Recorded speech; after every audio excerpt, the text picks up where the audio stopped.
Mayor Jacob Frey joins us on the phone right now. Mayor Frey, good evening. Are you there? I am. Thanks for reporting tonight. Yeah. Can we talk about the bridge a little bit in terms of what you know? A lot of people seem to think that intent would mean if he was there to kill people, he would have aimed for them and ran them down. Some people think that he just was on there by mistake. What do you know that can help folks better understand that tonight? Well, we're still getting clarity on the issue of intent.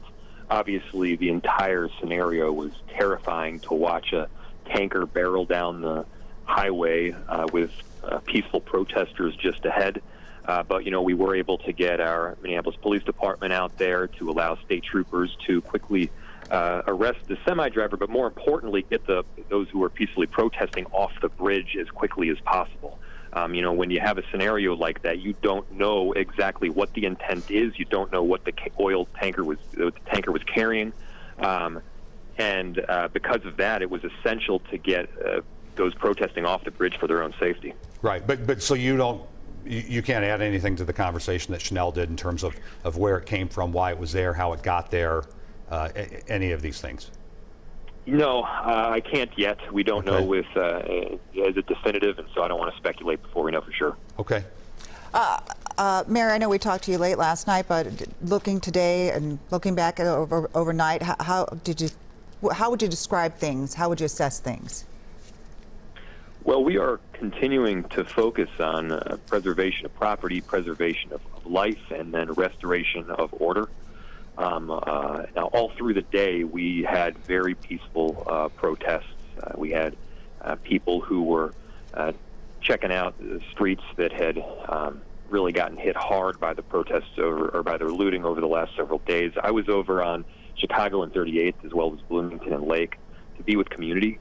We really needed to spend some time with community and the aura that was there, especially over at George Floyd's memorial on 38th in Chicago. It was just packed with love and peace and everything that George Floyd was about. It was therapeutic in a way for me to be with community through a time of so much devastation. And to call this a painful chapter in our city's history would be a massive understatement. The murder of George Floyd has brought so much to bear on what we have to fix: systemic racism and really a brutal system that needs to change. Do you have any thoughts about the governor appointing the Attorney General Keith Ellison to prosecute this case? Yeah, I think that Attorney General Ellison will do an excellent job. And we need to get to a decision as quickly as possible. Obviously, there's been one charge of third-degree murder. To get the rest of this thing finished as quickly as possible and have a full charging decision, I think, is one of the first steps in not just getting justice, but getting to some healing, too. Did you have a voice in that decision?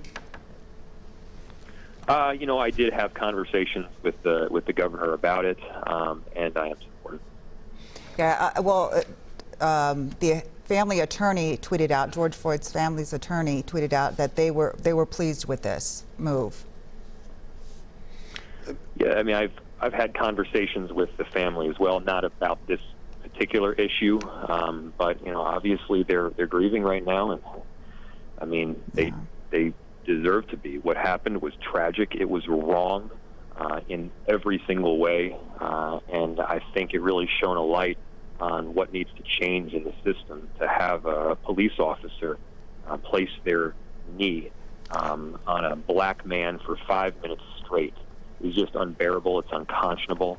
And if you're not angry, if you're not upset, something's wrong. So, we're calling for peace now, obviously, but that doesn't mean that we should be aggressive with the way that we make changes to our system. Yes.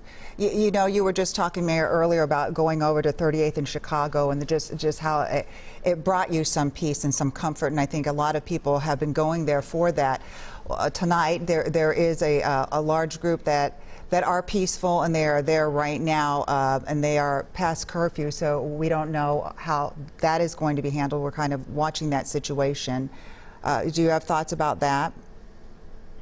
Well, the universal request is that people not be out past curfew. You got to go home. I fully understand the need to be in community. I got a sense of therapy myself from being there over at 38th in Chicago. It is a beautiful spot. here's the issue, though. When you're out, it's very difficult for us to distinguish, for the whole coordinated unified command to distinguish between those that are peacefully protesting and those that are not. And that's part of the issue, and that's why, yes, it is our request to stay home. Moving on to who are the troublemakers, Mayor Frey, Mayor Jacob Frey of Minneapolis joins us on the phone right now. Mayor Frey, the narrative a few days ago was, and the governor called them outside agitators. It's like almost an old 60s or 70s term, and said these are people from out of state and these aren't our people, and we need to separate ourselves from these people. And you know, we've checked, and the facts are that when you look at the jail records, most of these are our people. They have not necessarily Minneapolis, but Minnesota addresses, the vast majority of them. And then the governor was asked about that today and said, hey, there is no narrative, and we're not changing the narrative. But aren't you? I mean, it looks to be the people that were committing crimes in terms of looting and arson are from Minnesota. Well, there's another factor that needs to be considered, though, which is that if you're coming from out of state to these kinds of not protests, I won't even call them protests, these looting sessions, then you probably have quite a bit of experience doing this kind of thing. And if you have more experience doing this kind of thing, then the chances of you getting caught are probably less. You mean experience protesting or experience destroying property?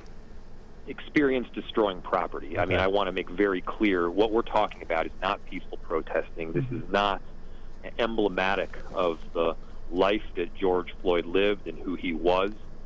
This is not about that.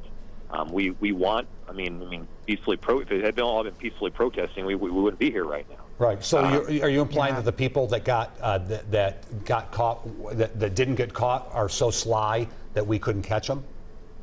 That's what I'm saying. I'm saying that they're. I mean, obviously, we have been able to catch people from out of state as well as people who were looting from in-state, but.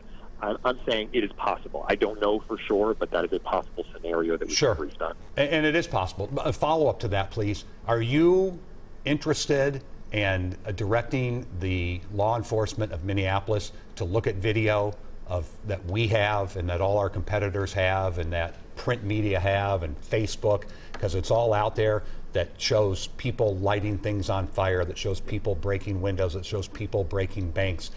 Where are you on trying to find the people responsible for the hundreds of millions of dollars of damage done to this city? Yeah, I apologize. I'm going to have to get going. I'll quickly answer and just say that, yes, of course, we'll be reviewing video right now. We've got to act in real time, though. I apologize. I got to run. All right. Well, thanks so much for joining us. Minneapolis Mayor Jacob Frey.